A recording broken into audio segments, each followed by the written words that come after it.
দেখছেন বার্তা এক নজর।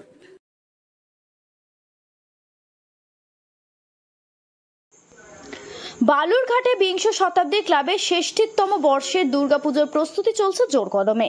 বাংলার সাবেকিয়ানার মাঝে আধুনিকতার ছোঁয়ায় এবছর প্রতিমার সঙ্গে প্যান্ডেলের সামঞ্জস্য রেখে ফুটে উঠবে বালুরঘাটের ঐতিহ্যবাহী বিংশ শতাব্দী ক্লাবের ৬৬তম বর্ষের দুর্গাপুজো। প্রতি বছরই বালুরঘাট শহরের বিংশ শতাব্দীর ক্লাবের দুর্গাপুজোতে কিছু না কিছু নতুনত্বের ছোঁয়া লক্ষ্য করা যায়। সেই কারণেই পুজোর দিনগুলিতে এখানকার মানুষ পুজো মণ্ডপে দর্শনার্থীদের ভিড় উপচে পড়ে। এবছর এই ক্লাবের ৬৬তম বর্ষের দুর্গাপুজোর প্রস্তুতি চলছে জোর কদমে। রথযাত্রার দিন প্রতিমার কাঠামো শুভক্ষণের মধ্যে দিয়ে পুজোর প্রস্তুতি পর্ব শুরু হয়। এই বিষয়ে সরাসরি শুনে নেব ক্লাবের সম্পাদক রাজু চৌধুরীর কাছ থেকে। বালুরঘাট থেকে জয়দীপ মৈত্রীর রিপোর্ট, বার্তা এক নজর।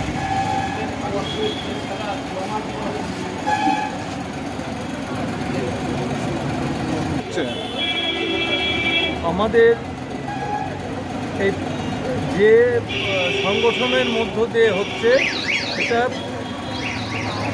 বঙ্গীয় মাহিষ্য সমিতি দক্ষিণ দিনাজপুর শাখা, জেলা শাখা।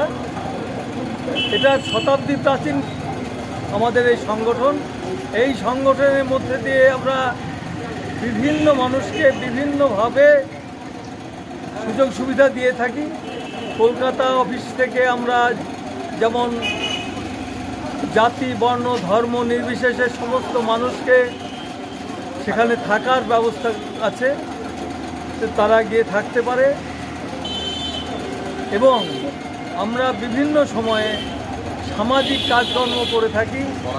আজকে যেমন রক্তদান শিবিরের মধ্য দিয়ে সমাজে সেই একটা কাজ করতে চলেছি, কারণ বর্তমানে রক্তের প্রতিকূলতার জন্য আমরা সেই জায়গাটা ব্যবস্থা নিয়েছি। এইভাবেই আমরা সমাজের পাশে থেকে সমস্ত কাজকর্ম করতে চাই। বঙ্গীয় মাহিষ্য সমিতি সারা বছর ধরেই সমাজসেবামূলক কাজ করে। বস্ত্রদান, তারপরে ছাত্রবৃত্তি, দাতব্য চিকিৎসালয় কেন্দ্রীয়ভাবে হয়। কলকাতা এবং রাজ্যের বিভিন্ন জেলায় জেলায় এই সংগঠন আছে। আমাদের এটা ১২৫ বছরের সংগঠন এবং আমরা মূল্যদান নেতৃত্বে এটাকে আমরা এই জেলার মধ্যে একটা ভালো জায়গায় সমাজসেবামূলক প্রতিষ্ঠান হিসেবে গড়ে তুলতে চাই। এবং যেখানে শুধু মাহিষ্য না, সবার জন্যই আমরা ঝাঁপিয়ে পড়বো সমস্ত বিভিন্ন ধরনের সমাজসেবামূলক কাজে।